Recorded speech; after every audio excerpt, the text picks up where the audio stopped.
उपमुख्यमंत्री मेघालय, राज्याचा भगवा फडकवणारे हिंदवी स्वराज्याचे संस्थापक महापराक्रमी लोककल्याणकारी छत्रपती शिवाजी महाराज की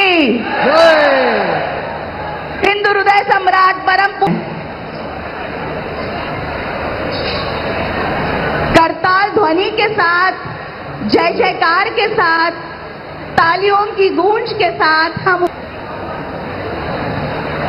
त्यानंतर लगेचच पोलीस बँड पथकाद्वारे राष्ट्रगीत सादर होईल आणि तत्पश्चात राज्यगीत होईल. सन्मानार्थ उभं राहायचं आहे. कार्यक्रमाची सांगता देखील राष्ट्रगीताने होणार आहे. त्याकरता देखील आपण